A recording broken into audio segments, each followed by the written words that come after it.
Subconscious mind में बैठने के 2-3 ही तरीके हैं। एक तो जब हम ध्यान उपासना आदि करते हैं तो ये जो कॉन्शियस माइंड है, सचेतन मन है, ये थोड़ा सा स्लो डाउन हो जाता है। ये काम, इसकी गति जो है ना वो थोड़ी सी धीमी हो जाती है उस समय। तो उस धीमी गति में अंदर वाले में प्रवेश करना सरल है। तो उस समय अपने चित्त में ऐसी बातें डालनी चाहिए कि मैं बिल्कुल एक नित्य शुद्ध बुद्ध मुक्त स्वभाव वाली आत्मा हूं, और जो आप हटाना चाहते हैं उसको नहीं, जो आप बनना चाहते हैं वो बात अपने अंदर डालिए। आपको यदि आपको बहुत डर लगता है पाठ सुनाने में भी, किसी के सामने जाने में भी, तो आप कहें कि मैं एक बिल्कुल निर्भय गुण वाली आत्मा हूं, निर्भयता भरी पड़ी है मेरे अंदर। आप यदि कमजोर हैं, कोई रोग है, बार बार बीमार हो जाते हैं, खांसी जुकाम बुखार कुछ ना कुछ पकड़ लेता है आपको, तो उस समय आप बोलोगे मेरे को कोई रोग नहीं है, मैं बिल्कुल स्वस्थ हूं। ये कान के रोगी क्या सोचें उस समय, हमारे कान दुनिया के सबसे बेस्ट कान है, क्योंकि प्राण शक्ति है ना, और मैं अपनी पूरी प्राण शक्ति को कान के ऊपर फोकस कर दे रही हूँ या कर दे रहा हूँ, और कान ठीक हुआ हुआ हुआ हुआ और हो गया बिल्कुल एकदम परफेक्ट। तो वो चीजें हमारे सबकॉन्शियस माइंड में घुस जाती हैं फिर, और जो एक बार आपके सबकॉन्शियस माइंड में घुस गया फिर वो उसको पूरा करके ही छोड़ता है। चाहे वो 3 लोक में 14 भुवन में कहीं से भी पकड़ के लाना संभव हो, वो पकड़ के लाएगा उसको, वो व्यक्ति तो बनेगा आपका। तो एक तो उस समय डालनी चाहिए, और एक उसको बोलते हैं बार बार जो बात हम रिपीट करते हैं ना अपने आत्म संवाद में, वो भी हमारे सबकॉन्शियस माइंड में घुस जाती है। जैसे किसी व्यक्ति को बार बार कोई व्यक्ति ये कहे कि तेरे से कुछ नहीं होने का, तू तो बिल्कुल नालायक है, तू तो बिल्कुल बुद्धिहीन है, तू तो बुद्धू है बिल्कुल, उसको सभी ऐसे कहने लगे, तो ये बार बार सुनते सुनते सुनते सुनते उसके दिमाग में घुस जाता है और वो वैसा ही बन जाता है, फिर उससे वैसा ही रिस्पॉन्स मिलता है। और एक व्यक्ति बार बार, दूसरे तो कहेंगे नहीं, दूसरे वाले तो नेगेटिव तो कह सकते हैं हमें बार बार, पर पॉजिटिव इस संसार में बड़ा मुश्किल से कोई महात्मा मिल जाए तो पता नहीं, जो दूसरी जगह भी कोई सद्गुण देख लेता है। नहीं तो दुर्गुण तो थोक के भाव दिखते हैं हमें, और सद्गुण हमें बिल्कुल नहीं दिखते हैं किसी के अंदर, ये हमारी कमजोरी है।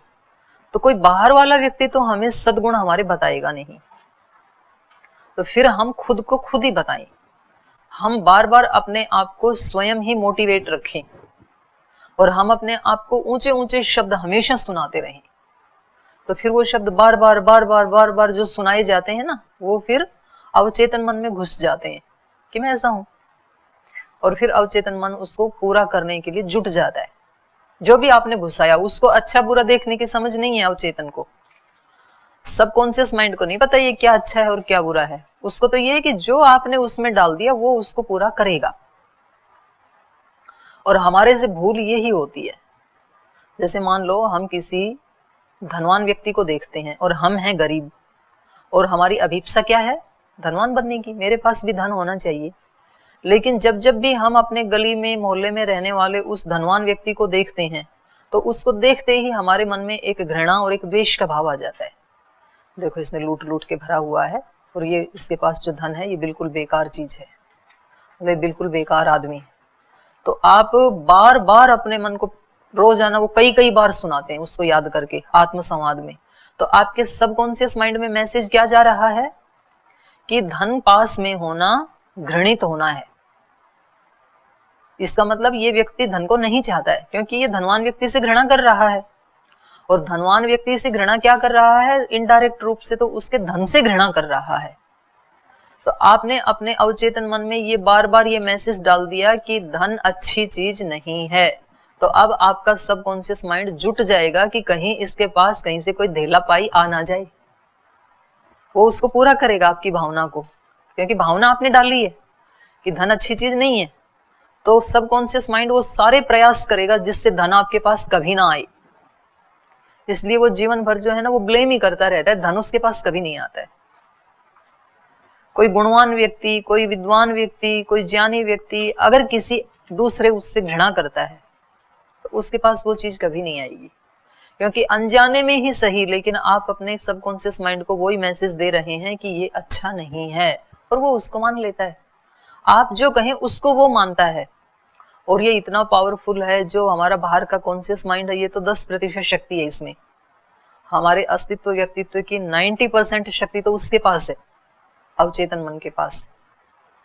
और ये जो महापुरुष हैं उनको इस ट्रिक का, इस राज का, इस कला का पता चल जाता है, तो वो अपने उस अवचेतन मन को अपने बारे में वही चीजें बताते हैं। मुझे ये बनना है ऐसा नहीं बताते हैं, मैं वो हूं ये बताते हैं।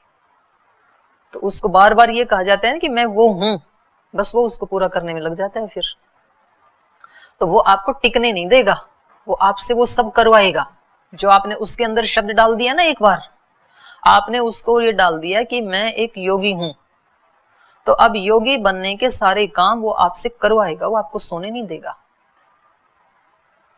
इसलिए अब्दुल कलाम जी एक बात कहते थे कि सपने वो नहीं होते हैं जो सोने पर आते हैं, रात को सोने पर आते हैं, सपने वो होते हैं जो सोने ही नहीं देते। तो ये सपने का मतलब यही है जो सबकॉन्शियस माइंड में डाल दिया, वो मेरा सपना है जीवन का। जो हमने ये डाल दिया ना कि मैं ये हूं, तो वो समझ लो आपका सपना था और वो आपने वहां डाल दिया। अब ये सपना आपको सोने नहीं देगा, वो पूरा करवाएगा आपसे। तो सपने वो नहीं होते जो सोने पर आते हैं, सपने तो वो होते हैं जो सोने ही नहीं देते।